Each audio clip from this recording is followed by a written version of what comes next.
Ladies and gentlemen, this world record-breaking lecture has been performed in more than 250 cities in 25 different countries. We are delighted you could join us for this final performance of Daryl's new Millennium World Tour lecture here in Las Vegas. Please welcome our world champion, the magician's magician, Daryl. Man.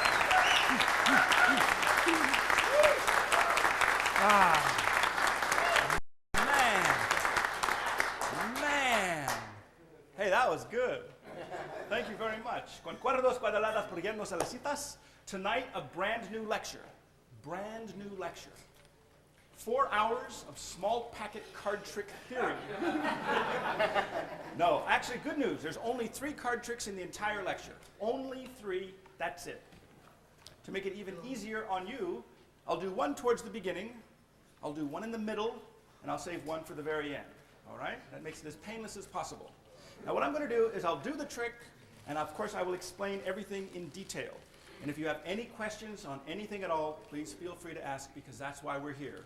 We're here to share the power and the love of magic with the brotherhood.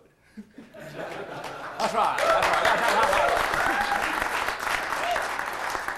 All right, this first thing I'd like to start with is an amusing little number. It's called pulling off the finger. No. Actually, that's not a bad trick. But I'd like to do something weird. Is there anyone in here who'd like to see something weird? Yes. Yeah? Well, I know you did. This is a weird thing. I do this for myself at home in front of the mirror, and I laugh and laugh. It's a mystery with a rubber ball, black rubber ball. Now, the trick is the higher I throw it, the higher it bounces. How does it know?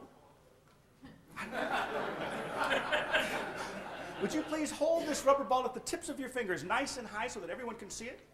I have done nothing. Now, besides the rubber ball, I have something that looks identical, but what I have in this box is actually completely different. Looks like the same, but it's different. See, this doesn't bounce at all. The reason this doesn't bounce, there's a very good reason, this is not a rubber ball. See, this is a piece of black modeling clay, or plasticine in England. Black modeling clay, so I've got a piece of black modeling clay, you've got a rubber ball. Would you do me a small favor? Take this black modeling clay and roll it into the shape of a perfect ball. Perfect sphere. Excellent. Excellent technique. Now, here's the strangest part of all. This, my friends, is the bounce-sucking straw of death. Ooh. I know. That's how I felt first time I heard about it. Are you ready? It's weird. Watch closely. Oh, wait, that wasn't it. Here it goes. Got it. Yep. Hold up that piece of black clay. I blow gently.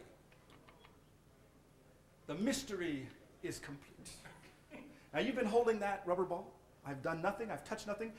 Would you please, at the count of 3, drop the rubber ball onto the table and be prepared to catch it? Are you ready? 1, 2, 3. Exactly. No bounce. Where, oh, where could that bounce be? Hark. Now, you rolled that piece of modeling clay into a ball. I haven't touched it since. Would you please drop that modeling clay ball onto the table and be prepared to catch it? Ladies and gentlemen, the mystery of Bounce Across for your entertainment pleasure this evening. Rubber ball. Now, to do this, first get a piece of black bouncing clay. Then, very, very difficult to find in this country, black bouncing modeling clay. In fact, to the best of my knowledge, there is only one place in the entire world where this can be obtained. And my friends, tonight is your lucky night. I believe I saw a small sampling in this general area over here. So this is black bouncing modeling clay. Now, when you finish this trick, everything can be examined. You have a piece of black bouncing clay, and you have a rubber ball that does not bounce. Now, to do this, here's what you do. You get a piece of black bouncing clay. Do not roll it into a ball. Just sort of squish it out of shape and put it in your right coat pocket. Now, here's a bonus tip, and there's lots of bonus tips tonight. One bonus tip is put it on something that you have in your pocket already. A cigarette lighter, a card box, a coin, it doesn't matter. Don't just put it in your pocket. Otherwise, it picks up lint and dirt, that type of thing, and it sticks to your pocket. Not a good idea. So you put this in your right coat pocket. That's ready to go. Then you get a set of the bounce, no bounce balls and a piece of black non-bouncing clay, just ordinary black clay. You take the non-bouncing black clay and you roll it into a perfect ball, just like this. All right? You put it into any type of little box, a ring box. What I use is one of these little plastic gazinta boxes. I use this because I have hundreds of them and I couldn't think of anything else to do with them. So there you go. It holds the ball just perfectly. That goes into your left coat pocket. Also, it uses a set of the bounce, no bounce balls. Now, I have no idea how this works. 2 rubber balls, one bounces, one does not. And that's all there is to it. The non-bouncing ball goes in the right pocket. The ordinary bouncing ball goes in the left pocket. Now, this part is actually very important. The bounce-sucking straw of death. Now, I'll tell you the truth. You do not have to use a bounce-sucking straw of death. You can use anything. You could use a cigarette lighter, a little magic wand, a crystal. It doesn't matter what you use, but use something. Whatever you use to do the magic, that is in your left coat pocket. That's very important. So here's what you do. You start off clean, nothing hidden in the hands, nothing up the sleeves. Both hands go into both pockets at the same time. You openly remove the ordinary ball with your left hand. At the same time, you secretly remove the non-bouncing ball in your right hand. And I use the finger palm position. The new style finger palm, not the old style. Right? Is it just me, or have you seen in some of these old magic books it says, finger palm? No, I use the Vernon technique, much more natural. So what you do is you're going to switch the ordinary ball for the non-bouncing ball. It's a very simple switch. Pick this up, throw it in the air, let it bounce, catch it. Do this 2 or 3 times. When you're ready for this switch, all you do is you pretend to pick it up, but you don't. Your left fingers close and you turn your left hand palm down. That's all you do. That's very easy. At the same time, your right hand pretends to pick it up. What you do is you take the non-bouncing ball, you hold it against the base of your fingers with your thumb so that it does not fall. All right? It's a bonus tip. So pretend to pick it up. The left hand closes, turns down. The right hand opens, turns up, throws this in the air, and you hand it to somebody on your left. Now here's another bonus tip. After you do the switch, remember to catch the ball. It looks really bad if you throw it in the air and it doesn't bounce. That ruins the big finish. So hand it to somebody on your left side. Say, hold it in clear view, let everybody see. What you're going to do now is get rid of the ordinary ball in your left hand. You just casually go into your left pocket, leave it behind as you bring out the box. So now you're clean. You got rid of the extra ball. The only reason that the modeling clay ball is inside of the box is so that you can take it out. That's the only reason. The empty box is now in your right hand. It has served its purpose, so you casually get rid of it. Now, as you get rid of it, you put it in the right coat pocket. The misdirection is you drop the clay ball onto the table. You show it does not bounce. The audience doesn't know why at this point. As you put the ball away, the box away, that's when you steal the bouncing clay out of your pocket. Okay? So there's a lot of misdirection to cover it. Now you explain this does not bounce because this is a piece of modeling clay. All you're going to do is the exact same switch. You're going to switch the ordinary clay out, the bouncing clay in. Same way. It looks like you just pick it up, bring it at your fingertips. I twist it even more out of shape. At this point, nobody is going to say, wait a minute. I think you just switched in some bouncing clay. I mean, that hardly ever happens. So don't worry about it. You do the switch, you hand this to somebody on your right, and you say, please roll that into the shape of a perfect sphere, a perfect ball. Now, as that's being done, you get rid of the regular clay, which is hidden in your left hand. You just leave it in your pocket as you take out what? The bounce-sucking straw of death, or the cigarette lighter, or the magic coin, or the crystal. That's the reason for this. So now you are clean. Now here's where you are at this point. Both switches have been accomplished. Everything is in the hands of the audience. Your work is completely finished. Your hands are unmistakably empty. And the audience at this point has no idea what the effect is going to be. This is good. Try to get the dirty work over with as soon as possible. So now you can tell the audience exactly what you're going to attempt. You say, I remove the bounce from the rubber ball. I blow it into the clay. One spectator drops the ball. They find out it does not bounce. Even though it's solid rubber, it doesn't bounce at all, which is a pretty good surprise. But even more surprising is when the second spectator drops the modeling clay ball. It bounces, they catch it, they examine everything, and as always, you walk away clean. And that's it. I'm starting to get the itch.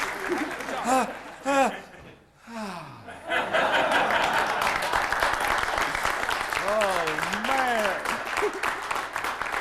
Oh, great. I think I've just found the level of the crowd. Card tricks, okay. I happen to have a pack of playing cards. They're all here, they're all different, they're well mixed, and I need to begin by having them thoroughly shuffled. Would you mind just cut them a few times? A few random cuts would be fine, as long as you know that they're in no particular order. You don't know shuffle. What, act natural? That would be good, that'd be perfectly fine. All right, that's good. I was just messing with you. I used to love to do that to Di Vernon. Di Vernon was great. He hated bad palming, right? He hated bad palming with a passion. So just for fun, I used to say, Professor, I'm working on a new trick. Here, shuffle the cards here. Jesus Christ, Daryl! That's terrible. Now what? Just mix them up. Go ahead. Always did it. Yeah, he was great. It was fun. Anyway, every playing card in the deck has a nickname. Now, this is a fact. Every card in the deck has a specific nickname. My favorite card is the Ace of Spades. There is the Ace of Spades. Of course, that is the only Ace of Spades in the deck. There are no duplicates. This is not a pinochle pack of cards. I don't know if anybody noticed this, but the Ace of Spades was 5th from the bottom. Now, for this to work, I need to reposition it. So I'll give it one quick shuffle so that it will now be 27th from the top. Yeah. Right now, the Ace of Spades is 27th from the top. That's very important. That'll come in handy later. Are you busy? Would you please take the deck in your own hands, spread through them face down between your hands, take any card from anywhere, and put it face down on the table. That will be your random selection. Perfect. Now, this is important. Please look at your card, remember what it is, and if you will, show it to your half of the audience, just your half. Excellent. Beautiful. And if you'll put it back in the middle of the deck, anywhere at all. Now think about that. That's pretty fair. The cards were shuffled. You picked a card from the middle of the deck while the deck was in your hands. You put it back in the middle yourself. I do nothing. Are you busy? Help me out. I'd like to have you select a card in a manner that's even more fair, if such a thing is possible. What I'll do is I will spread the cards like this. I'll just riffle the pack with one finger. One finger, that's it. Somewhere near the middle of the deck, if you will, just call out the word stop. I'll stop, let you look at the card. Now to make sure I don't accidentally see the card, I'll look the other way. Does that sound fair? I know. Are you ready? Stop. Take a look. Yes. I'll let a few other people see it on your side of the audience like this, and then I do nothing. I do nothing. Nothing. Am I overacting? So you just looked at a card as they fluttered before your eyes. You physically removed a card. I'm going to try to find both selections. To do this, I need the Ace of Spades. Very important. It is now 27th from the top. That means if I cut exactly 26 cards in theory, the next card should be the 27th card, the Ace of Spades, which in itself is quite a feat. Although I seem to be the only one who thinks so. Ace of Spades. Now, like I said earlier, every card in the deck has a nickname. The nickname for the Ace of Spades is the Presto Attracto card. That's right. Presto Attracto card. It's like a magnet. It will attract cards to it. Not any cards, very specific cards, perhaps previously selected cards. All you do is give it a little shake. And like a magnet, it attracts two cards, one above and one below. And wouldn't it be amazing if the two cards it attracted were the two selections? Now, for the first time in a loud voice, what was the name of your card, please? The 10 of what? That's right. 10 of diamonds, and the card that you were thinking of in your mind and in your mind alone was what? 7 of spades. 7 of spades, 10 of diamonds, ladies and gentlemen. Presto, attracto.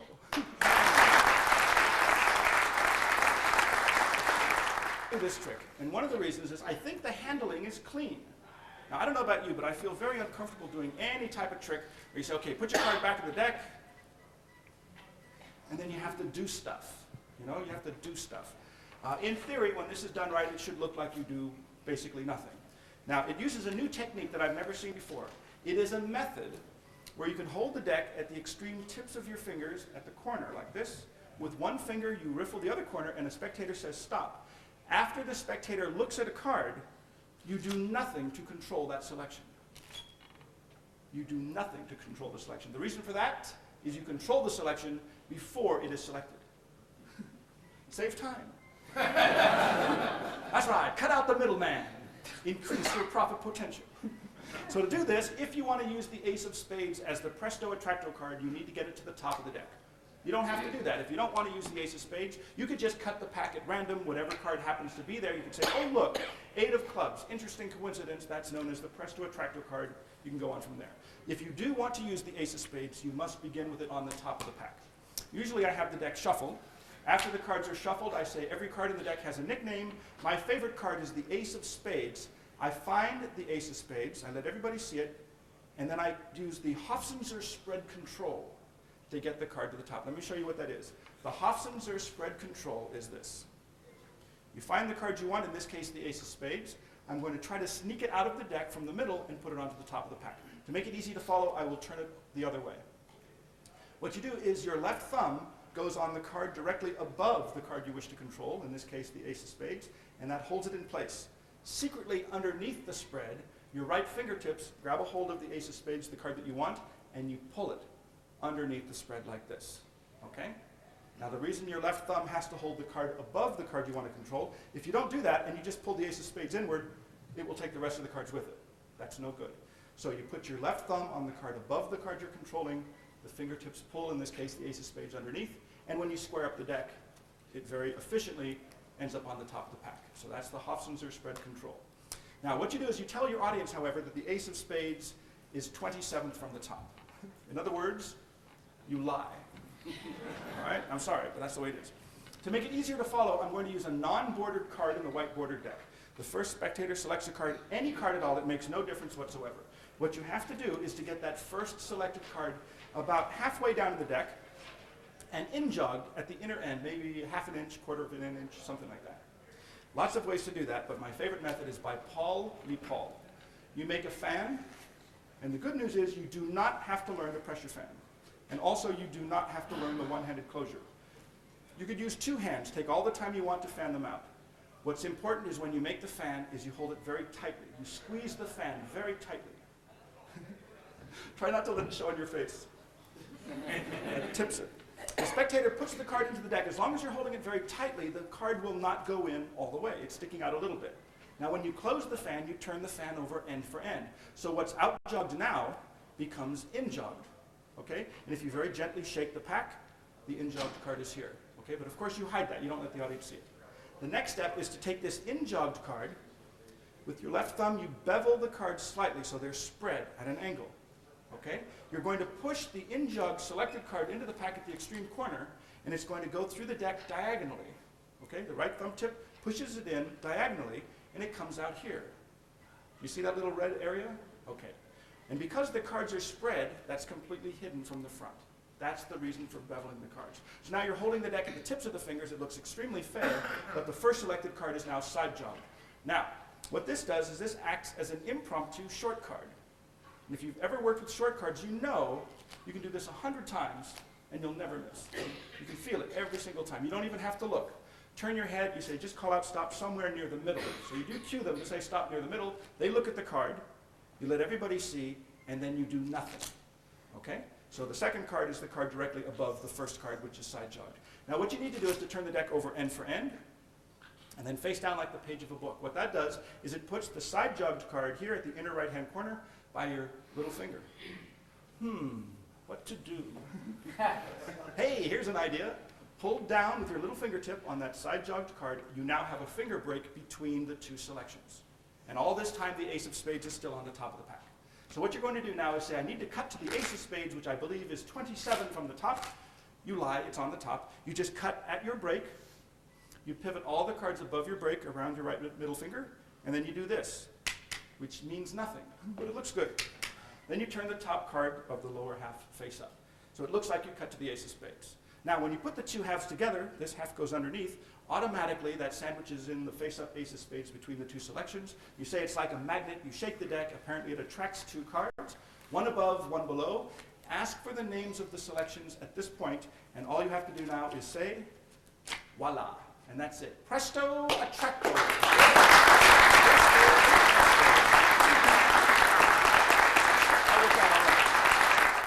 Once once in a while, though, I'll throw in an extra little bonus thing, like this palming.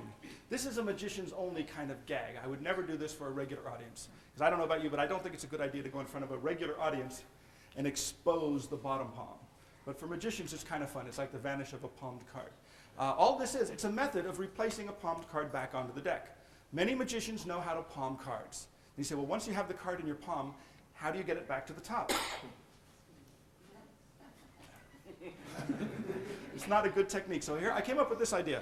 All you do is you hold the card in the palm, you hold the deck like this, the left fingertips reach across, grab that palmed card, and what's going to happen is you're going to turn the hand over. The left hand's going to turn the deck from face down to face up. As it does that, it reaches over, grabs that palmed card, and just adds it to the top of the pack. It's probably a little easier to show if the card's reversed. It's like this.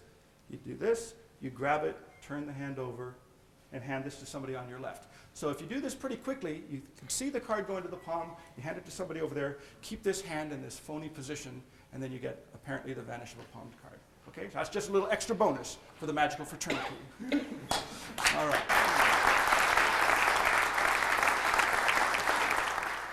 What's this? What's this? I found this at Disneyland a long time ago. I think this is a wonderful idea. There's so many different tricks you can do with this. In fact, in the lecture notes, I've got how many do I have? About 20 or 21 different tricks using this idea. What it is, it's a metal mesh coin purse.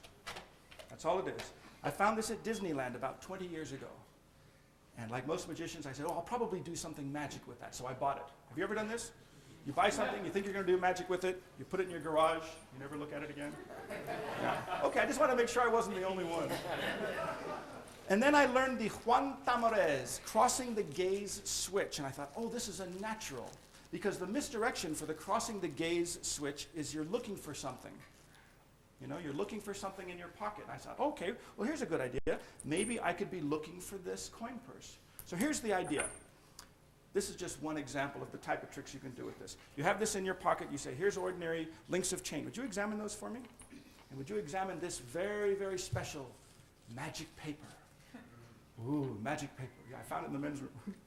Magic paper. Does that look like ordinary magic paper? The kind that you can find from any magic paper store.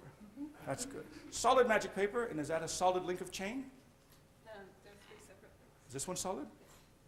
Right on. Is that solid? Yeah, solid. Remember Link on the Mod Squad? Yeah. Solid. Is that solid? Right on. Groovy. Solid. Remember Julie? Yeah. 3 solid links of chain, and the most important part is the fusion illusion device. You look here, you don't find it, you come across here, you look for this, you bring this out, trick is finished. All you do is you put the little flash paper bundle inside of the purse, you say, I need magic fire, but not ordinary magic fire. Very special magic fire. The magic fire of damnation. I write all my own snappy patter. Watch, the magic fire of damnation. Oh.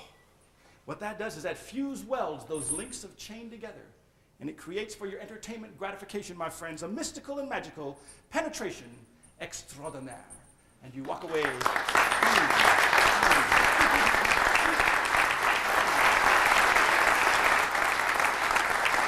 funny, there are so many different tricks you can do with this. It's just a simple switch and a flash paper bundle. Now, here's a few examples. Let's say you borrow coins from several different members of the audience. Pennies, nickels, dimes, quarters. You borrow them, you put them in the magic paper, you wrap it up, you do the switch, the flash paper, burst of fire, all of the coins melt together into one big solid clump, which is great. You give it back to one of the people, you say, here, you work it out. I've done this before with a pearl necklace. I was hired for a birthday party. The husband said he bought his wife a pearl necklace for her birthday. He wanted me to magically produce it. So I went to a costume shop. I bought some imitation pearls, flashed string. It worked out great. The effect was you have magic paper. You put these pearls in the paper one at a time, add a piece of string, wrap it up, do the switch, burst of fire, pearl necklace. All kinds of different tricks. They all work exactly the same way. The Juan Tamarez crossing the gaze switch. Now in this case, what you have is a piece of ordinary paper and 3 ordinary links of chain. These are separate links of chain, solid links. You take 3 permanently linked links of chain, you wrap it up in flash paper, and that goes in your left coat pocket. Okay? Cigarette lighter in your right coat pocket, and this is the important part. This is a metal mesh coin purse.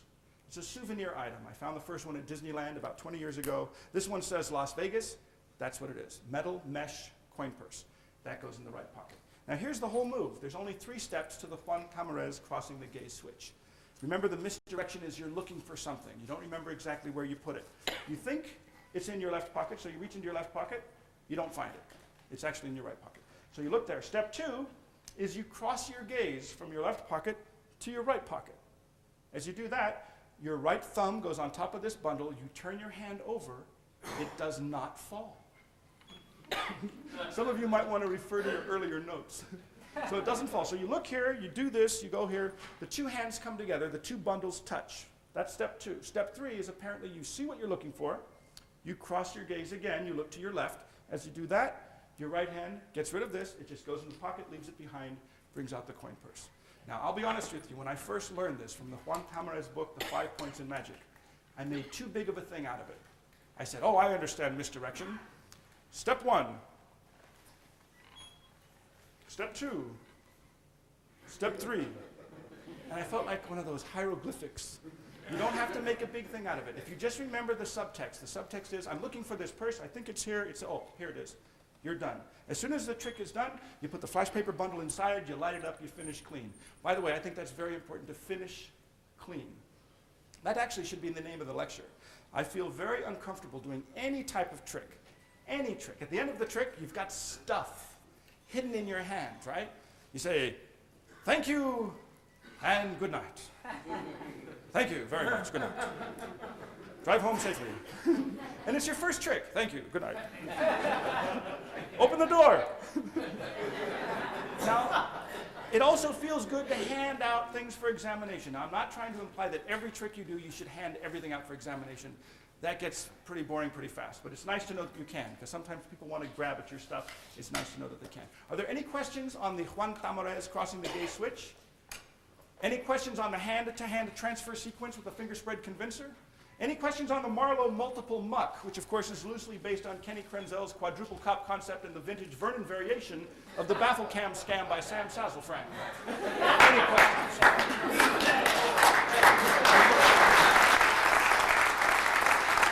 I used to work at Caesar's Magical Empire. I loved that job. It was 6 shows a night, 5 nights a week. Originally, it was 6 shows a night, 6 nights a week, with about 5 minutes between sets. So you have really less than 5 minutes to reset the entire show. Go out there and do it again. Now, usually I tell people this, and they say, how could you possibly do a whole show and set up in less than 5 minutes? The answer is, it was easy. It takes about 10 seconds to reset the entire show. So I'm just waiting around for 4 minutes and 50 seconds with absolutely nothing to do. This is why. The reason is I use very simple tricks that automatically reset themselves.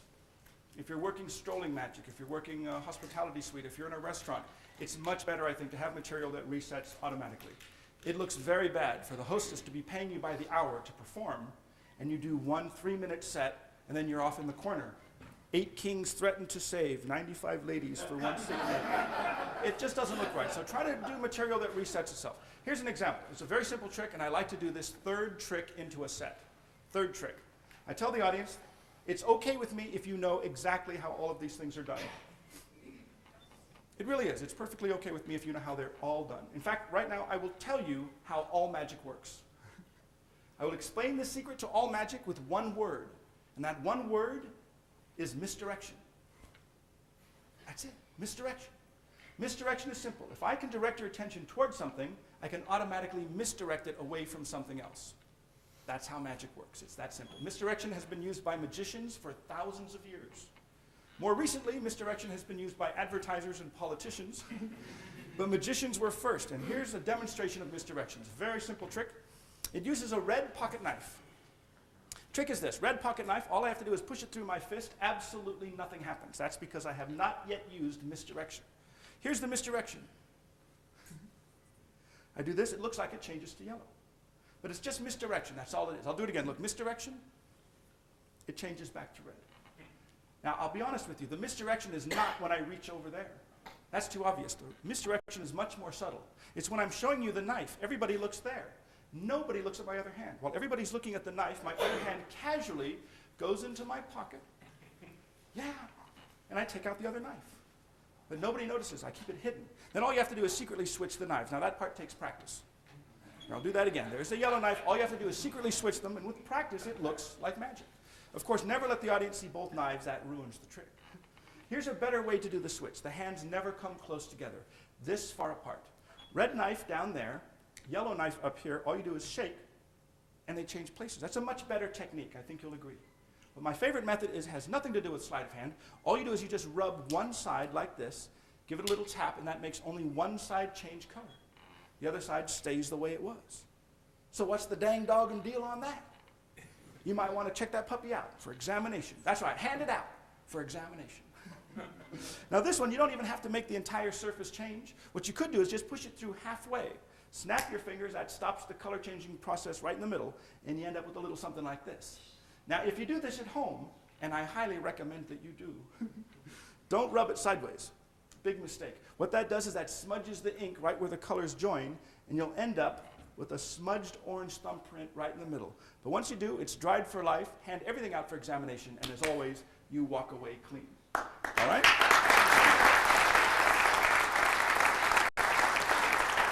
So after everything's been examined, and trust me, they will want to examine these knives, this is what you have to do to reset. Are you ready? Go. Done. That's it. So it's always ready to go. Now this whole routine uses one sleight of hand technique. Is there anyone in this room who knows the name of this particular sleight of hand technique? Anyone at all? Yes! This is the first group that knew. The paddle move. That's absolutely correct. Now, I'm not going to embarrass anybody. I'm not going to ask if there's anyone here who does not know the paddle move. I will explain the paddle move right now in detail, and I'll only spend about 20 minutes on it. All right? Here's the paddle move. Very simple method. All you do, it's a method where it looks like you're showing something on both sides. What you're really doing is you're keeping one side concealed. You do that by showing the other side twice. That's the paddle move. To practice it, all you do is you flip it over once, you flip it back once. That's the most difficult part of the paddle move. This will take practice. Flip it over, flip it back. You don't have to do it fast, but you do have to do it smoothly. Okay? The next thing to practice is to turn your hand over at the wrist. This way, this way, this way, this way. If you do these two moves together in harmony, it looks a little something like this. Flip it over. As it's rolling over, turn your hand over. As you roll it back, your hand comes back. With a little bit of practice, it should look like you're showing both sides of something. To show the color change, you just lay it across the base of the fingers. Turn your hand around so the other side is uppermost. As you push it through, it looks like it changes color. That really is all there is to the entire routine. Paddle move, okay? Here's the routine. One knife in each pocket. You start off by taking out this knife. It doesn't make any difference what side is up. Whatever side is showing, do the paddle move. It looks like it's that color on both sides. I talk about misdirection. Make it change color 2 or 3 times, okay? You keep doing this until it is red side up. So it looks like it's a red knife. Then you explain that the real misdirection is much more subtle. When everybody's looking at the knife, your other hand, your left hand, casually goes into the pocket. You bring out the other knife, and you must bring it out yellow side up. Very important. Don't do this. Yellow side up, and believe it or not, a non-magician audience, as soon as I say, oh, there's 2 knives, they go, oh yeah, I knew that. Yeah, I knew that already, yeah. I say, well, I know that you knew, I'm just explaining it to everybody else. Hide it in your hand so nobody can see it, and then you say, all you have to do is secretly switch the knives. Now, this part takes practice. I love this part, because you do this, and they go, that's the best sleight of hand I've ever seen. I know what you're doing, and I still can't see it. I say, thank you. I practice every day. There is no sleight of hand. You don't really switch. All you do is you flip it over, and you roll it over end for end. That's all you do. You just roll it over, and you turn it over end for end. If you do this in very slow motion, this is what it looks like. You roll it over, a fraction of a second later, you turn it end for end. A little bit faster, a little bit faster. Eventually, it looks like you just touch it. And because the audience knows that you have 2 knives, and you tell them that you're switching knives, they will give you credit for incredible sleight of hand skill. And of course, you graciously accept. Now what you do is you cross the knives, you hold where they cross, you turn your hand over, they see the other side of the knives, all right? They're actually looking at the yellow side of the red yellow knife and the red half of the half and half knife, but they don't know this. So now you say, watch very closely, the red knife is there, the yellow knife is here, you do a fake move, you show the other side, you get a very clean transposition. Now the last part is this, and do not be afraid to do this. I say, look, it's red unless I only rub one side and tap it, then only one side changes color. This is a very puzzling moment. What? Let me see that knife. And in my mind, I think, sure. Now, don't be afraid to do this. Only magicians say, no, never hand out a knife that's a different color on each side. That gives away the secret. Trust me, it does not give away the secret. I've done this hundreds and hundreds of times. What people do, I'll tell you what they do. The first thing they do is they rub it. They do. I'm not kidding. They rub it. I think they suspect, the heat of the hand causes friction and a chemical reaction. That doesn't work. And if that doesn't work, the second thing they do is they shake it. Now, for years, I had no idea why would somebody shake a knife to try to make it change color. And then I realized, I saw this pen, and it had a woman in a bathing suit. And you turn it upside down, and the bathing suit disappears. And I thought, I'll bet they suspect there's a sliding panel. That doesn't work. As a last resort, some people try to peel the handle off with their fingernail. Now, maybe it's just me, but I believe if somebody's rubbing it, they're shaking it, they're trying to peel off the handle, they don't suspect you're doing a paddle move. They just don't think it. So you hand that out. Now, this one, you do the same type of thing. You show that it's yellow on both sides, push it through halfway, snap your fingers. Apparently, that stops the color changing process right in the middle. What you do is you cover with your thumb right where the two colors join. Then I say, don't rub it like this. That will smudge the ink right where the colors join. I peel away my thumb and hand this out for examination. What this is it's red on one side, yellow on the other side, with a smudged orange thumbprint in the middle.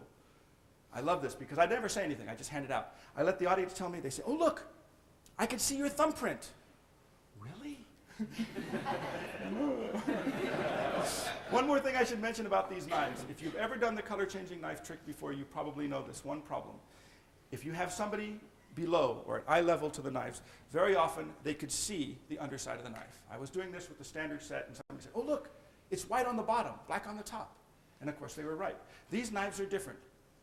You can do this completely surrounded. You can hold it flat. Nobody will detect. The reason for that, this is not a red handle. This is not a yellow handle. These handles are transparent. There's only a very, very thin layer of color underneath. It's the same idea of having a huge, thick piece of glass and a piece of colored paper on one side. From the front, it looks like it's colored glass. From the side, all you see is transparent. So you can do this completely surrounded with no worries. And that's it. Color-changing knife routine for your continued pleasure. I know.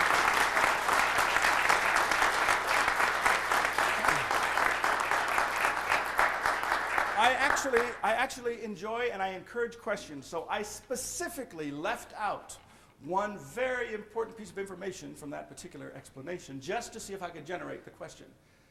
2, 3, 4, excellent. No. Yes. Do the knives open? Yes, they do open. That wasn't the question I was hoping for. Excellent. Do you have the same question? You always have to tell whether it's the red side Yes. or the yellow side. That's extremely important. The question I was hoping you would ask, and thank you for asking, how do you know? When I tell you, you reach in your pocket, you must bring it out yellow side up. How do you know it's yellow side up? The answer is the blade. The blade. When I put it in my pocket, I always put it in yellow side up with the blade on the left. So if I reach into my pocket and if I feel the blade is on the left side of the knife, I know it's yellow side up. If it's not there, I don't bring it out. I turn it over first, still in the pocket, till it is, and then bring it out. So you know for a fact it's on the right side. Okay? The grooves too. I got it from you. I used the grooves. Yeah, because this one is more of a square cut, and this is more of a tapered cut. Or in the top, isn't there a button slit for pulling it out? On one way? Oh, the thumbnail thing? Oh yeah, I don't do that because then I'd have to fidget for that. I just, I guess whatever you're used to, I just feel for the blade and it's there. Now, quite honestly, as you're walking around, it could turn around in your pocket like this. That does happen. So that way, there's no problem. It will never flip over this way.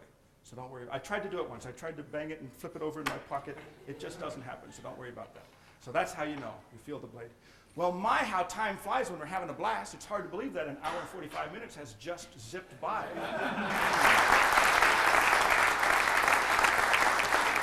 I love card tricks. Card tricks. Quick and easy, simple, no gaff. Start clean, finish clean. This only uses 8 cards only.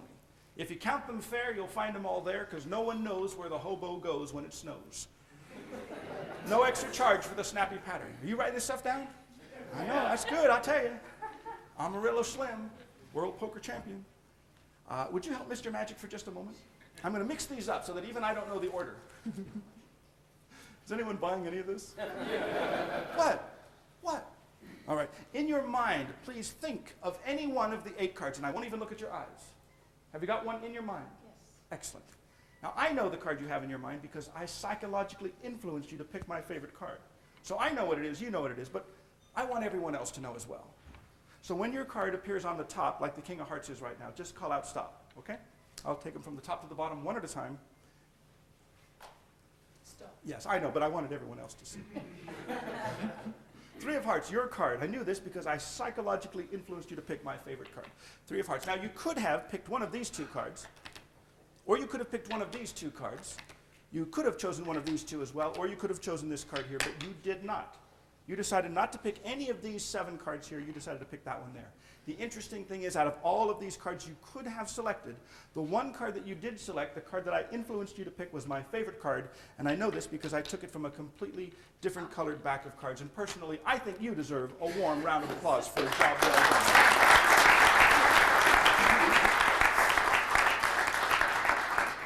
Usually when I do this, after the thunderous applause finally subsides, there's always someone that says, I know how you did that.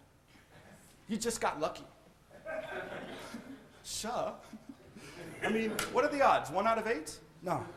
I'll do it again. I was so sure that you were going to pick the only red-backed card, I took the liberty of bringing a second red-backed card with me so I could repeat the demonstration. Will you help me this time? There is one odd-backed card. It's the only card with a different colored back. I'm going to mix it into the packet so that nobody knows what it is, especially me. Just play along. And this time, I'm going to have you select a card in a manner that's even more fair. Would you please name out loud any number from 1 to 8 inclusive, and I will count down from the face of the packet whatever number you select. It's entirely up to you. 1. Yes! That was the number that I had in mind. I psychologically influenced you. I'm going to transfer 1 card from the top to the bottom, because that's the number. 1 from the top to the bottom. That's it. That leaves the 5 of clubs. In theory, this should be the only card with a different colored back. And the interesting thing is it never misses. Never misses. Now, to the untrained eye, it may appear as if an error has crept in.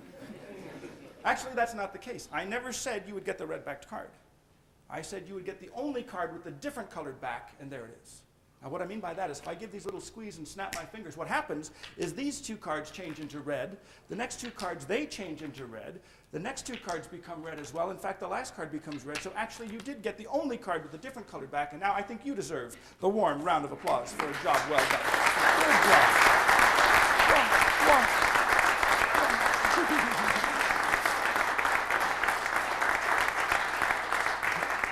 Sometimes I do that, and people say, oh, big deal.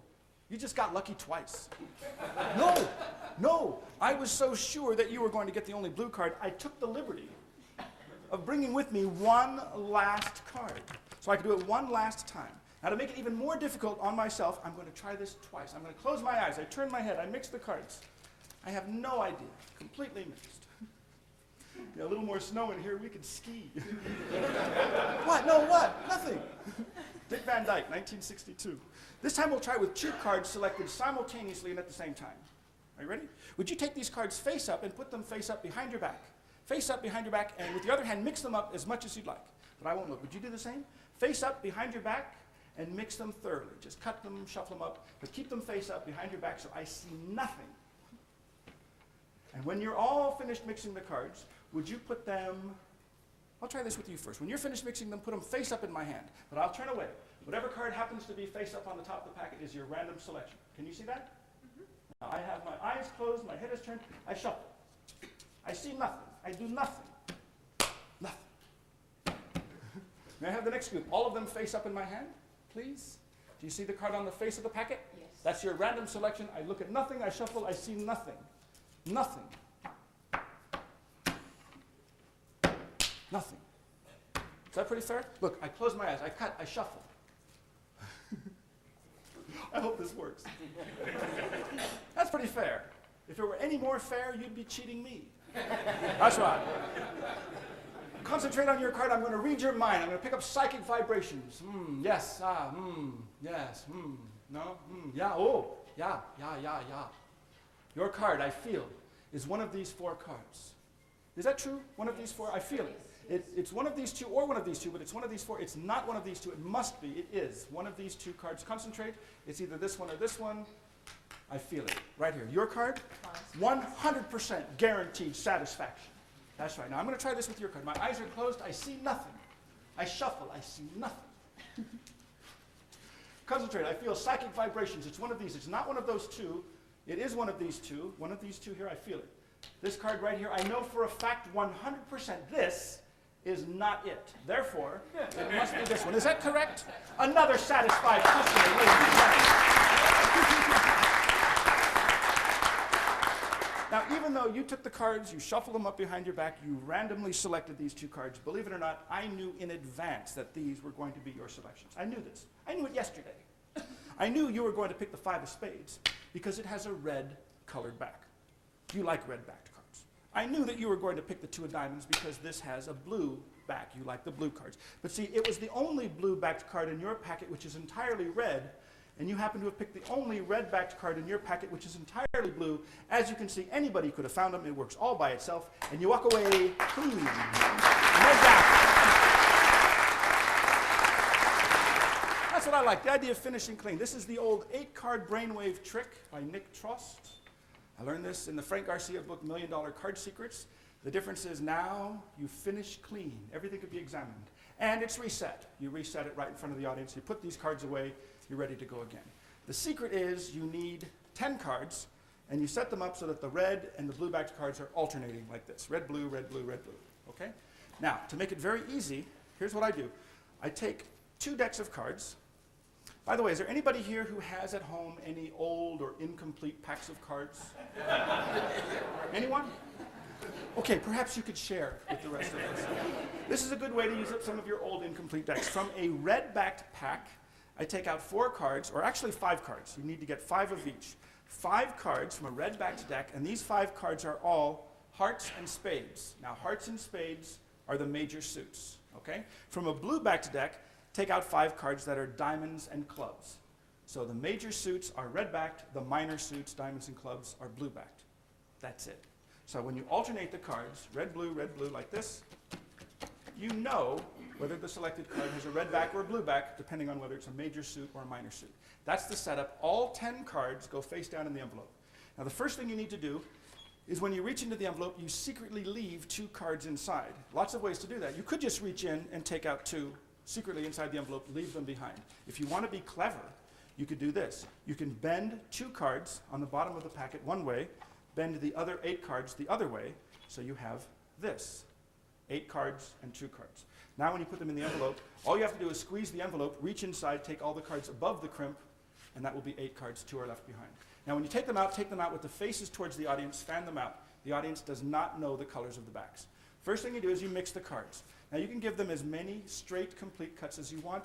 That does not disturb the alternation of the backs. All that does is it transfers cards from one half to the other half like this, okay? You can do that as much as you want. If you know the Charlier shuffle, this is a perfectly good technique. The Charlier shuffle looks like they're being very well mixed, but it's the same as just giving them straight cuts, okay? The first selected card is 100% fair. Any card you want to name out loud, we'll use it to selection. You transfer cards one at a time from the top to the bottom until it's on the face. That's when you stop. Deal it face up on the table. The remaining 7 cards are still alternating, except now the top and bottom cards have the same colored back. What you're going to do is show these 7 cards as if they all have, in this case, red backs by concealing the 3 blue-backed cards using a little move called the Old Ram Subtlety by Ed Marlowe with a nice little touch added. Watch closely. Top card face up into the right hand, turn both hands over. The audience is seeing the back of the single card and the back of the well-squared packet. So make sure these are well squared. Now if you do this at regular speed, it looks like you're showing 2 red-backed cards. Turn them face up, palm up again, and deal them off. The single card first, the top card off the face of the packet second. The audience has not seen the back of that card. But at regular speed, it looks like you're showing 2 red-backed cards and you deal them on the table. Now this is important. The single card is out-jogged. The card they have not seen is in-jogged. You do that each time. It looks like 2 more red-backed cards, 2 more red-backed cards, and the last card is also a red-backed card. These 3 in-jogged cards are the blue-backed cards the audience has not seen. You take the last card, use it as a scoop, and you line it up with the in-jogged cards. So when you scoop them up off the table, what happens is this single card very effectively hides the backs of the 3 in-jogged cards when you turn them face down. That means all of the out-jogged cards will be the red-backed cards, which you want the audience to see. So you casually square them up as you say, well, you could have selected any of these cards, but you decided to think of this card, take this card, use it to flip the selection face down. It looks like it's the only card with a different colored back. Normally, that's where the trick ends. And then you say, thank you, and good night. And if somebody says, let me see those cards, you have to say, no. They're magic. I feel uncomfortable doing that, so I added these 2 other faces so you can finish clean. This card goes underneath the packet. That means all 7 of these cards are alternating once again. You say, because you picked a blue card, I knew you would, I brought another blue card with me. The 2 cards in the envelope, you know that the top card is red back, the bottom card is blue back. So because the first selection is blue, you reach in there, you take out the blue card. You say, I knew you'd pick a blue one, I brought a second blue one, I'll do it again. Now here's an interesting thing. It should look like you take this card and just randomly stick it in the packet. What you do is you just put it on the bottom. Okay? So now all 8 cards are once again alternating. Turn them face up, give them casual straight cuts, give them Charlier shuffles if you want. That's the same as straight cuts. That does not disturb the alternation of the backs. The second spectator, you have to force that spectator to pick a card that has the opposite colored back as the first card. Here's how it's done. It's very simple. You keep mixing these until you bring to the face of the packet a card that has the same colored back as the first selection. I know your card has a blue back, so I bring any diamond or any club on the face. I know that's a blue back as well. Now you say to the second person, name any number from 1 to 8 inclusive. Whatever number they pick, you will count from the face of the packet, whatever number they select. Now you count in one of 2 ways. If they name an odd number, as you did, you transfer that odd number from the top to the bottom, and you use the card on the face as the selection. If they pick an even number, you say 4, absolutely, I will take card number 4. An even number. So I say, that's number 1, that's number 2, that's number 3, this is number 4. In other words, whatever number they name, you can force them to get a card that has a different colored back. Is that part clear? Because that really is the most difficult part of the whole routine, is to remember how to get them to pick the card with the opposite back. So when you turn it over, it looks like you made a mistake. And then I say, well, actually, I said you'd get the only card with a different back. By magic, apparently, you make all of these cards change. They saw a moment ago they were red. Now you use the same Olaram subtlety, and it looks like they have magically changed from red backs all into blue backs, exactly the same as before. Last card used as a scoop. This time you do not square them up, however. Turn them face down, do not square them up. Instead, strip them out. That's even more fun. Just strip them out, put them on top. So right in front of the audience, you have separated the blue-backed cards from the rest of the cards, which are red-backed. Now you say, I was so sure you'd get a red card. I brought one last card with me, and it is the last card in the envelope. It'll have the right colored back. Just like before, pretend to put it in a random selection, put it on the bottom. The audience does not know this, but you have now separated 4 red-backed cards from 4 blue-backed cards. Now here's the part I like. When you turn these cards face up, quickly glimpse at this card, then turn your head away. All I think of right now is 3 of hearts. 3 of hearts. You can give the cards as many straight complete cuts as you want, as many Charlier shuffles as you want. This means nothing. It means nothing. This is the same as straight complete cuts. When you finish mixing, you cut your memorized card back to the top. That puts everything back exactly the way it was. Not one single card has changed. That means you have the 4 red and blue back cards separated. So when you hand out 2 groups of 4, they don't know this, but they have 4 cards with the same colored back. Now you say behind your back, mix them as much as you want. It doesn't make any difference. Here's what happens. The first card on the face of the packet will use the 3 of hearts. With your head turned, with your eyes closed, all you do is you shuffle it singly to the bottom of the 4-card packet. That's pretty simple. Just take it with your thumb. It's done. Put the other 3 on top. If you want to do a milk shuffle, take the top and bottom together. You can do that a few times as well. All you know is the first selection is on the bottom of the 4-card packet. Exactly the same thing with the second spectator. Let's use the 10 of diamonds. They look at the card, your head is turned, your eyes are closed, shuffle it to the bottom. Right now, all I know is that each card is on the bottom of each 4-card packet. When I pull these off the table, I look, I see the 5 of clubs, I turn away again. This is my new key card, 5 of clubs. Just like before, as many straight cuts as you want, it makes no difference. Charlier shuffle, it makes no difference. Finish mixing by cutting your key card back to the top. That puts everything back the way it was. So now I know that one selection is the 4th card down in this packet, in this case the 10 of diamonds. The other selection is 4th card down in the second packet. What you have to do is either a small packet switch, which is a move, or an easier way to do it is to simply cut 3 cards from the top to the bottom. That's it. Now when you separate the cards into 2 groups of 4, you have 3 of one color, 1 of another color, and the odd colored card is the selection. So you just milk it a little bit, say, oh, read your mind. There's one, you turn it over. There's the other one, you turn it over, then you show it's the only card of that color. Everything could be examined. You walk away clean, and that's 8-card brainwave, 2,000. 2,000.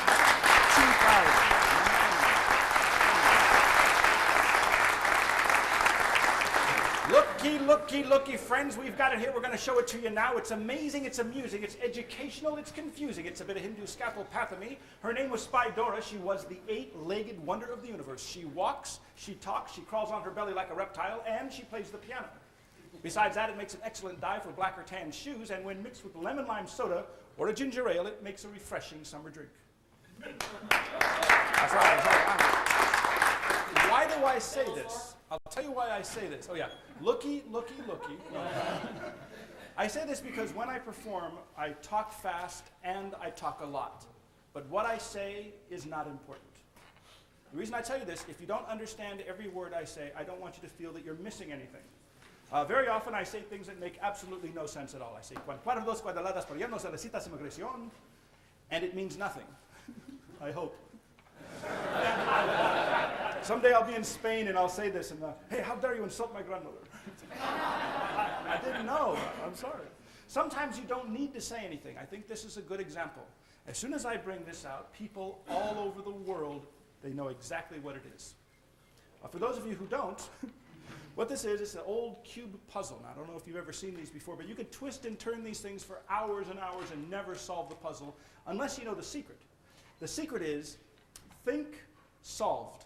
Throw it in the air, it will literally solve itself right in front of your eyes. And that's all there is to it.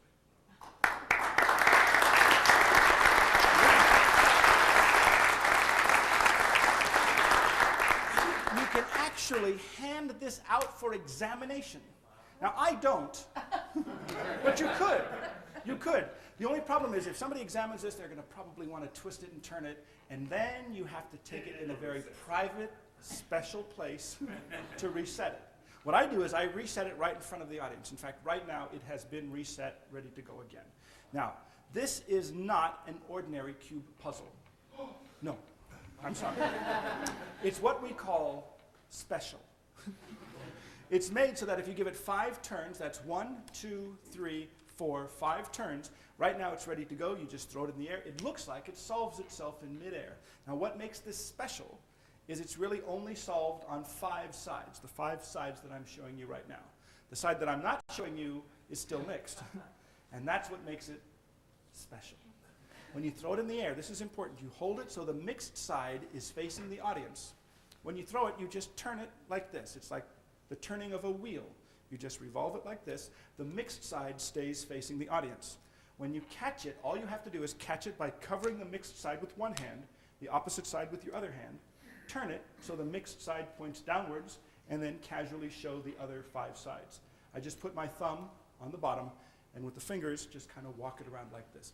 Now, at regular speed, it looks like it's thoroughly mixed. Throw it in the air, it visually solves itself, apparently, on all 6 sides. Now, that's the first part of the secret. Here's the second part.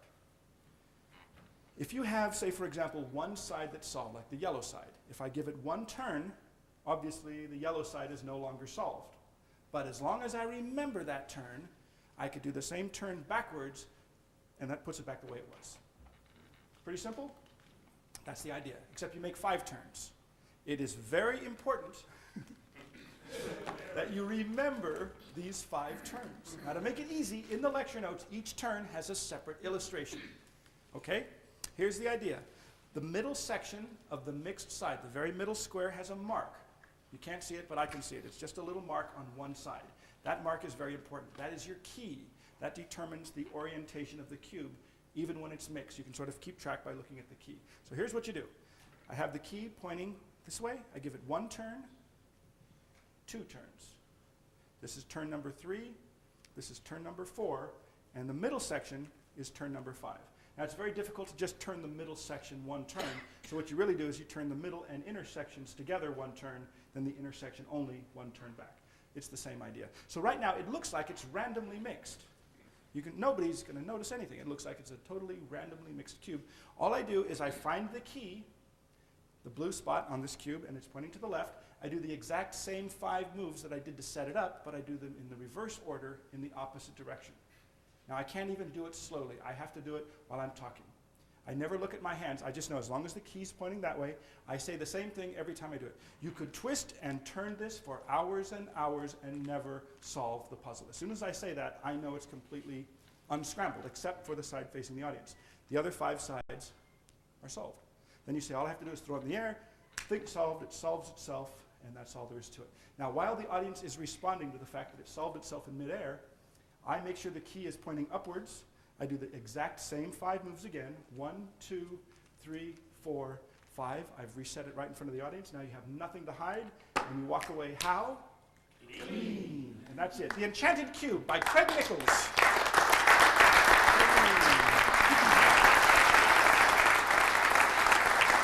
I'm getting a little hungry. How about you? Have you eaten lately? Oh, it's oh, embarrassing. Oh, this looks good. This is a fun trick to do. If you're in a restaurant, you pick up a plate right off the table. Say, oh, I'm getting a little hungry. Here. Oh. Ooh. Oh, man. Oh, sick to my stomach. No, what it needs salt. That's what it needs. I got some salt right here. Yeah, here it is. Look about this. Little salt. And look. No, just kidding. A restoration extraordinaire. Clean. Very, very clean.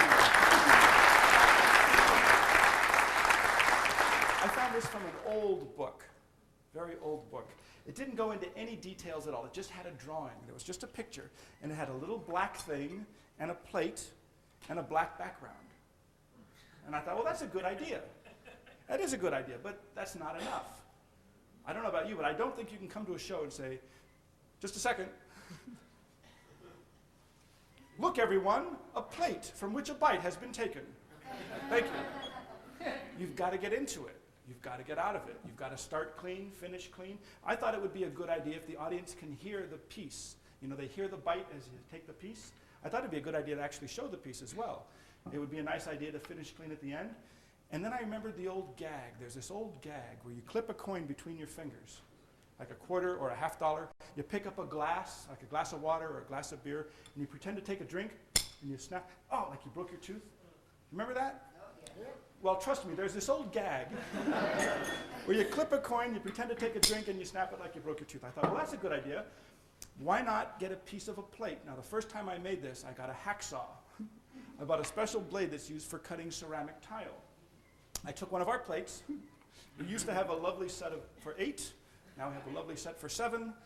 And if you make this yourself, I'll give you a hot tip. You can cut the piece out, but be sure to file it down or sand it down, make it smooth. I did not do this the first time. I cut the piece out, I got another plate, I was all ready. To get the sound of the snap, you press the piece against the back of the plate with your thumb, against your first finger like this, and to get the sound, you slide your thumb downward, that snaps the piece off your fingertip against the back like that. Well, the first time I did this, I wasn't thinking, I was excited. Hey, honey, look at this. This piercing pain, and then blood started dripping from behind the plate. It's like, oh man. So if you do this, file it down, sand it down. See, I suffer for our craft. But I suffer so that you don't have to. I pass the savings on to you. So here's what you do. You get this black thing, you put it in your left pocket. The piece of the plate goes in the right pocket. Now, these are not the conditions under which you'd perform this. This is supposed to be done as a complete surprise. If you're in a restaurant, it's a wonderful idea. If you're in a restaurant, it has subdued lighting. You're looking for something to eat. All you do is you hide this in your hand. Remember that with the ball? Just press it against the fingers with the thumb, it stays. It works with both hands. Yes. So that's it. You pick up the plate with the hand that has this piece. All you do is you transfer it to your left hand. You load this gimmick onto the edge of the plate like that. That's the edge grip. And you hit the back of the plate. Now, under cover of the plate, you just take this piece and you pinch it between the thumb and first finger. So you do this. All that happens, the other 3 fingers go to the front. So now you're ready to go. You've got this piece behind the plate. You're hiding this piece. All you do is you bring it up to your mouth. A few things happen at the same time. Your left hand moves away. The gimmick goes into your mouth. You take the bite, and as you bite, you snap this piece against the back. Okay? As soon as you do that, you lower this. Oh, remember, wear something black. As a bonus tip. It doesn't have to be a black shirt. It could be a black jacket. Very often I do this with a tuxedo dinner jacket. Just remember whether it's your shirt or your jacket. It makes a difference. So as soon as you do this, you slide this piece off the back, pretend to pull it out of your mouth, and then to do the restoration, you pretend to put the piece back. All you do is you slide both pieces off with your right hand, the black art piece and the white piece together, as your left hand covers the area where the piece should be missing. So now you've got both pieces hidden here. You get rid of them, you reach into the pocket. I usually try to remember to keep a little bit of salt. I say, oh, need salt. You do this, then I do the Vernon linking ring move. And sometimes, to fool the wise ones, I'll switch it to the other side. Yeah. And then you can show it's completely restored and you walk away clean. And that's dish-alicious.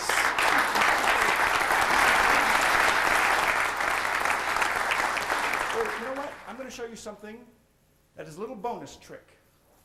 A little bonus trick. A beautiful black plastic wristwatch for you. I mean, not as a souvenir. And here's this is actually a pirate earring for you. So does anybody know how much pirates pay for earrings? A buccaneer, that's right. We have a winner. A buccaneer, that's right. Now, you got to take the jokes with the tricks. It's part of the package deal. Next time, read the fine print. For you, a lovely pocket handkerchief. Gorgeous, absolutely gorgeous. Necktie and another necktie. Basically, what you do is you borrow everything to do this. Now, to do this, I need to borrow 2 neckties. Is there anybody who has a couple of neckties I could borrow for just... Oh, here's one. May I borrow this? Lovely necktie, 2 borrowed neckties. Now, I'm going to do this very slowly. All I do is wrap it around like this and wrap this around like this. That's it. And to make it even more difficult for myself, I'm going to tie it together with a borrowed pocket handkerchief. So far, so what? But it builds. Now, I need to borrow a cheap black plastic wristwatch. Anyone? Ah, here's one. That goes on like this. And the one more thing I need to borrow, a white plastic pirate earring. Is there anyone at all who happens to... Ah, I'm glad you came. Thank you very much. Everything goes together like this, and now to make it even more difficult, I'm going to tie it all together with one big knot. A little something like that. So there it is. Would you help me for just a moment? First of all, would you grab onto one corner of the white pocket handkerchief? Perfect. And move over towards the middle of the table. Would you grab a hold of the wristwatch and the pirate earring, please? I blow in the middle like this. Hachoo! We got a magical penetration extraordinaire.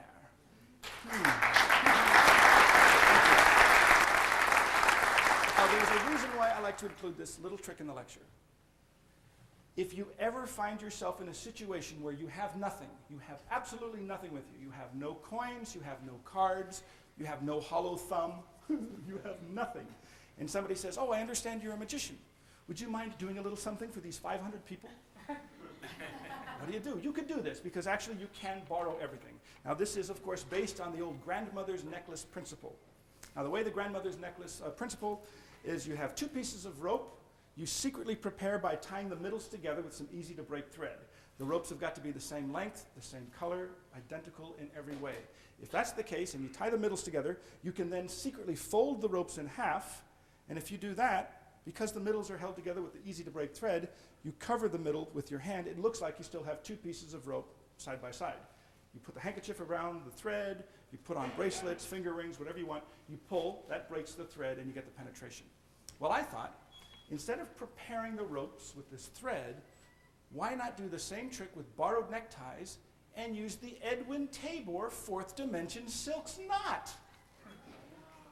Exactly. So that's what you do. This is the Edwin Tabor 4th dimension silk's knot. Now, you might have seen bartenders do this with drinking straws. It's very popular among bartending magicians. What you do is you cross one over the other. The upper tie, in this case the red one, the horizontal tie, goes around the lower tie like this. One complete revolution, no deception whatsoever. The lower tie goes around in this direction like that. That's it. Now, to me, that looks extremely fair. It looks like they're completely wrapped around each other, but that's a fake knot. If you pull, they come apart. That's what I thought first time I saw it. The Edwin Tabor 4th dimension silk's knot. Oh, by the way, I may have mentioned at the beginning that every trick in the lecture is in the lecture notes. Every trick in the lecture is in the lecture notes. And it's one set of lecture notes. And you know what I'm talking about, don't you? You've seen lectures, they say, oh yeah, it's all in the notes. They say, yeah, but I got 10 different sets and I'm doing one trick from each. I don't do that anymore. No. No. It's all in one set. The only trick that is not in the lecture notes is this trick. Now, the only reason this is not in the lecture notes, and I do this for your benefit, because this is a free trick. So even if you decide not to get the lecture notes, just come up afterwards. We'll give you the free trick that explains this in detail. If you want it to be in the lecture notes, pick up your free trick, put it in the lecture notes. Voila, it's in the lecture notes. So it's what we call the win-win situation. So here's the knot. The most important part is the knot. You cross this over, it goes around, and it goes down. It's very easy to do, but you have to do it exactly this way, otherwise it won't work. This goes around this way, and you're all set. Now, if I pull right now, the two neckties would come apart. You don't want that to happen, so you borrow a pocket handkerchief, you hold it by the middle, and you tie a single overhand knot around the middles of the neckties. All this does is it helps to hold them together. So now you can be a little more free with your handling. Okay? Borrow bracelets, you can borrow wristwatches, you can borrow any one of a number of things and put it on the ends of the neckties like this, and the same with the other side. And all you have to do now is take one end of each tie, and it doesn't make any difference which end you use. It doesn't matter. Just take one end from each side, tie a single overhand knot, and basically that's the whole grandmother's necklace thing right there. Now, if you borrow one item from each of 5 different people from the audience, this is a good idea. You get all 5 people up on stage to help. Before you do the penetration, you have each person grab a hold of their item. Then when you pull, and what you're going to do is you're going to pull particularly on the lower portion of each tie. The ring finger, little finger, holds it against the palm of the hand. When you pull, you just turn your hands palm downwards. So you're actually going to do more pulling on the lower portion of the tie automatically. And if each person holds onto their own object, you pull, that pulls the knot out from inside of the handkerchief, everything falls free, you let go of everything, each person is standing there holding their own item as they take their seats, and that's a little something I like to call all tied up. All tied up. I like simple magic. I love simple magic. May I show you a simple trick? Okay, simple. Oh, beautiful dice. I have a friend who makes these here in Las Vegas. Beautiful work. You might want to examine that. It's perfect. Does excellent, excellent work. Well, he's in jail now. He does great work. It's a solid die. I'd like you to hold this in a tight fist, please. Show it no mercy. Squeeze it. Perfect. Now here's something else you might not have seen recently. This is very strange. It looks like just a white piece of plastic. Actually, this is known as a spot remover. This will remove spots from anything. Shirts, tablecloths, even dice. Look, I'll tell you what. I tap the hand like this. Takes the spots right off. Slowly and dramatically open your hand. Take a look. You have a die with no spots. Everything could be examined, and you walk away clean. A funny thing about this trick, I never do this for magicians for a very good reason. Magicians look at this and they say, the Bobo switch and the paddle move. That's all they see. They don't see the effect. They see it as the Bobo switch and the paddle move. Yes, it uses the Bobo switch and the paddle move, but that's not the effect. Try to understand what this looks like to somebody who does not know the Bobo switch or the paddle move. The effect is, they examined a die, it was ordinary, they held it in a tight fist, you show this white thing that's blank, no spots at all, visibly 21 spots appear, and they open up their hand, they have a die with no spots, they examine everything again. It's a very good mystery. But for magicians, right, it's the Bobo switch and the paddle move. Now you already know how to do the paddle move, right? We went through that? We don't need another 20 minutes, all right? Let's spend that 20 minutes on the Bobo switch. Here's the Bobo switch. It's a method, another method of switching one item for another. Very simple thing. Here's what you do. If you have something hidden in your hand with a curled in little finger, you can make a tossing action and it won't go, so you're holding on to it. If you pick this up, the regular die, if you let go with your thumb as you make a tossing action, it will go. If you don't let go with your thumb, it won't go. So don't let go of your thumb, it won't go. What happens is you make the tossing action, you just open up your little finger and ring finger, let that one go instead. Believe it or not, that really is all there is to the Bobo switch. Either you let go with your thumb and you don't switch, or you don't let go with your thumb and you do switch. That's it. Now here's the routine. Very simple. The paddle and the blank die goes in one pocket, the regular die in the other pocket. You can start off by reaching in, taking out both dice. Show this first. Do the Bobo switch. Oh, and by the way, after the switch, don't be afraid to show it. I show it. I spin it in the air. Nobody's going to see that it has no spots. I have never had anybody say, wait a minute, you just did the Bobo switch and that die has no spots. Doesn't happen. So the spectator holds it in a tight fist. You get rid of the regular die as you just reach into the pocket. You bring out this paddle and you bring it out blank side up. Very important.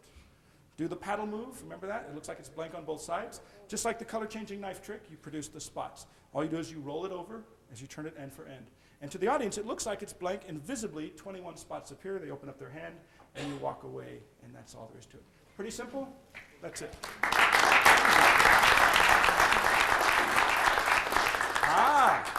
Does anyone have a question on this? Any questions at all? I specifically. How do you know, what, is that the question you had? How do you know that it's white side up? the blade. No, actually, I'm embarrassed to admit this, but my wife Allison does this trick, and she has a clever method. I don't have a clever method. Her method is clever. She took a very sharp knife, like a razor blade, and she made a slit. You don't see it, but you can feel it. So in her pocket, she puts her thumbnail on it, and she feels that little ridge, so she knows it's blank side up. Like I said, I'm not that clever. What I do is this, and I look. Now, if it's blank side up, as I take it out of my pocket, I open my hand with confidence, and then I do the paddle move. Now, if I reach into my pocket and I see spots, I'm the only one that sees the spots. Immediately, I turn it over before I open my hand with confidence and proceed with the paddle move. So I look. So you can either look or put a little ridge on it, and that way you know for sure. Good question. Well, my, how time flies. It's hard to believe that 3.5 hours has zipped by, but I do have time for one more trick. And to do this, I got to make sure I did not switch packs. This is an ordinary deck of 52 cards, all here, all different, well mixed. And would you help me with this? Okay, thank you. I need to have you select a card in the fairest possible way. Just call out stop at a random point in the deck, please. Stop. Perfect, just like we practiced. Take a look. Hold it up high, let everybody see what it is, but I will not look. I will not even see. And to make your card even more special, would you put your initials in big giant letters on the front side of the card? I promise I won't look. Big giant initials. The reason for having the card marked is so that you will know this is the only one being used for the demonstration. No duplicates, okay? Ooh, I almost saw it again. That was close. I'll take the pen back first. And if you'll please put your card back into the deck anywhere you'd like. I just realized I perhaps should not have explained this technique earlier. Oh well. Hey, I'll shuffle them up. Look, I shuffle. Shuffle, shuffle, shuffle. No moves. I was just double checking. Shuffle, shuffle, shuffle. There's no way to cheat. To make sure I didn't accidentally manipulate the card up to the top or the bottom, I'm going to show you. Now tell me the truth. Is your card on the bottom or next to the bottom? No, good. Is it on the top or next to the top? Good, that's exactly the way I want it. Snap the fingers though, wherever it is, it will rise to the top all by itself. The 2 of diamonds. Now I'm going to do this in slow motion. Watch the 2 of diamonds. It goes into the middle of the deck. That's about halfway down. It stays in the middle until I simply snap the fingers, and wherever it is, it will jump from the middle up to the top, and it works all by itself. Now in slow motion, it looks like this. In fact, would you help me? Watch closely. It goes in the middle, about halfway down. By the way, I should mention the fact if I do not snap the fingers, it does not come up to the top. In fact, it's not even next to the top. It's in the middle of the deck. Until I do one simple thing. Do you remember what that is? Yes, that's right. Snap the fingers. Wherever it is, it will jump to the top. And the reason I asked you is because you're next. Now, don't be nervous. Just lift off about half of the deck. Perfect. Put all those cards on top. Take the whole deck in your own hands. Simply snap your fingers. Perfect. That causes the card to rise to the top. Slowly and dramatically, please. Turn the top card face up. Hold it up high. Let everybody see. Ladies and gentlemen, we have a winner! A winner! That's right. Oh man, I only ask you one small favor, and that is please promise to use your power only for good. All right, I'll tell you what, to make it a little bit easier to follow, I have an idea. I'm going to take this 2 of diamonds, I'm going to push it forward about half of its length. I'm not going to cover it with the whole deck, I'll just put a few cards on top. Here, would you hold those for a sec? It goes in the middle, it stays in the middle until I snap my fingers, then it jumps to the top, cleverly disguising itself on the way. Actually, this is not the top of the deck, this would be the top of the bottom half. The top of the entire deck is right over there. Would you please turn the top card face up, hold it up high, let everybody see. Absolutely, positively, you have another winner. Now, to make this a little bit easier, I'm going to eliminate half of the deck. I won't even use that half, just one half right here. There's the card with the identifying initials. In fact, would you hold on to that so I can't possibly cheat? What? I would have looked too, that's good. You take no chances. This time I will riffle through these cards. Anytime you like, say stop, I will stop, let you put the card in yourself. Does that sound fair? It does, doesn't it? Are you ready? It sounds fair. Just say stop. Stop. Face down. I do nothing, I do nothing. Some of these I do just for myself. I do nothing. I snap the fingers, it jumps from the middle up to the top all by itself. By the way, you can go home and try this. Get a deck of cards, snap your fingers, turn over the top card. It will be the 2 of diamonds. Yes.